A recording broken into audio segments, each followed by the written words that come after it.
Hey guys, this month I'm focused on health, and I think mental health is a really big part of the whole health picture. So we're going to talk about mental health today and positive habits for mental health. If you want to make sure you see more videos like this and find out what we're going to talk about next month, make sure you subscribe and let me know if you like this video by giving it a thumbs up. It'll help me out a lot. So I'm going to share with you some resources and information and habits that I found useful in staying positive and being in a place where I can put my best foot forward. So I mentioned a few of these things in my video about feeling better, which you can find here and in the description box below.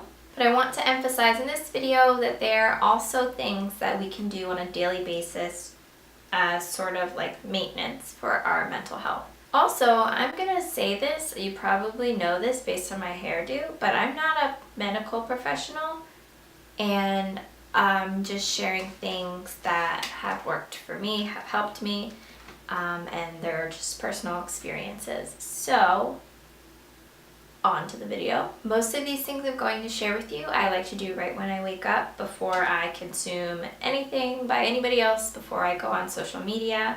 It's just a nice routine that I do to start the day off on the right foot, and I can focus on me and my life. So the first thing you can do for your mental health is try meditation. Keeping a regular meditation practice has helped me to gain control over my actions by gaining more control over my mind. Having been practicing meditation for a while now has helped me to not freak out about things when they don't go my way, and it's much easier for me to be in the moment. So I try to do 10 minutes of meditation every day. I don't always do it every day, but I do it most days. And I made a whole video about meditation and how I meditate, which you can find here and also in the description box. The second thing you can do for your mental health is journal. To me, journaling means writing freely about how I'm feeling or what I want to do or any kinds of thoughts that I have. It helps me to process those feelings and to gain a little bit more insight as to why I'm feeling a certain way. There are tons of different ways to journal. I write anywhere from like a half page to a full page each morning, and I usually do that right after I meditate. Third thing you can do for your mental health is have a gratitude practice. I also made a video about that, which you can find here, and I will link it in the description box below. So in the morning after I meditate, when I start to journal, I will usually write down a few things that I'm grateful for before I get into like the free journaling. It's really helped me to become more constantly aware of all the good in my life, and it helps me start off the day with a positive mindset. The fourth thing you can do for your mental health is to plan. Ben Franklin has been credited with saying, if you fail to plan, you plan to fail. And I would have to agree. I think it's really important for our mental health to at least have an idea of what our values are and what we want to accomplish and what we want to make of our lives. This helps us plan our days accordingly. And I think it ties into the human's need for purpose and meaning. The fifth thing you can do for your mental health is what everybody tells you to do: exercise. In this case, I'm going to say do as I say and not as I do,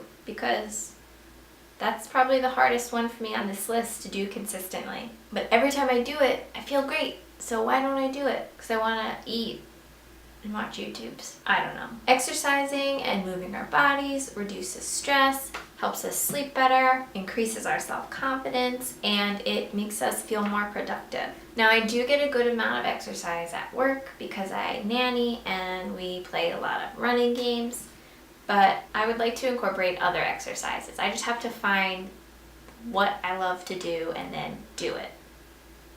I haven't found anything I'm madly in love with yet. I think I would really like to play a sport, but there's nowhere really to play a sport near me, and I don't know who I would play with. I'm just making excuses. You and me both. We gotta exercise more. If you have any tips about how to free and exercise more, let me know. Okay, so I give you 5 positive habits that will help you improve your mental health, or at least they've helped me improve my mental health.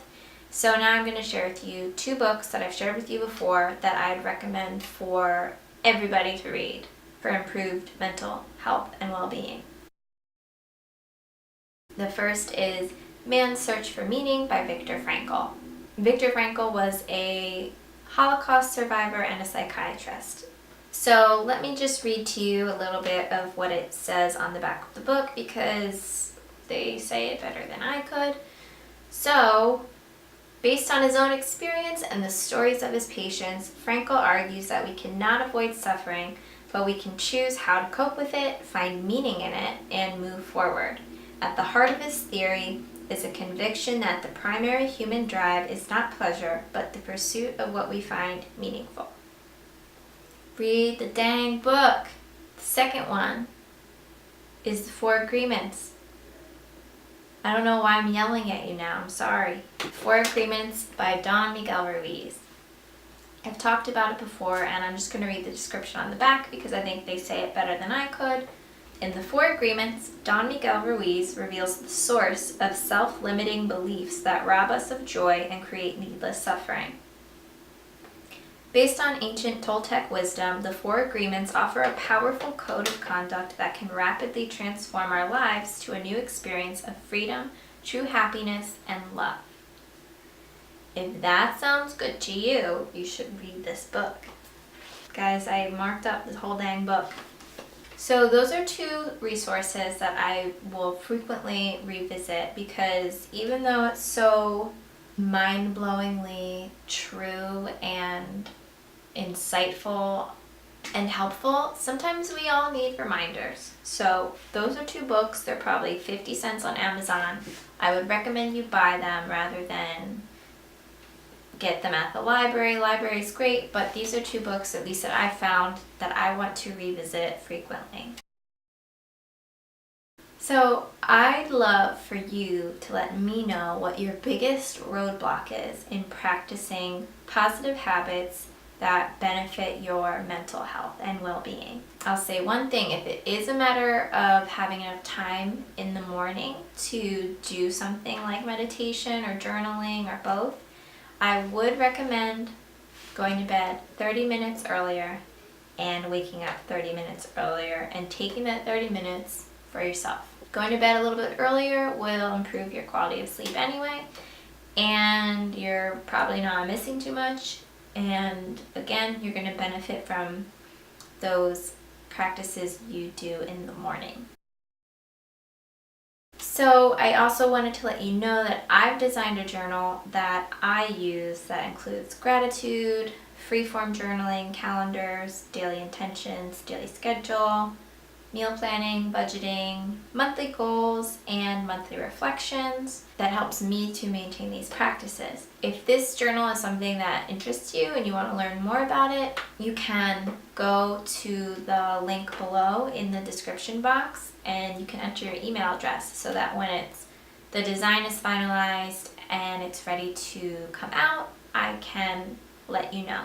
So thanks for watching. I hope this video was helpful for you. As always, I would love to hear your feedback, your input, your comments, and if you like this video, please give it a thumbs up. Thanks.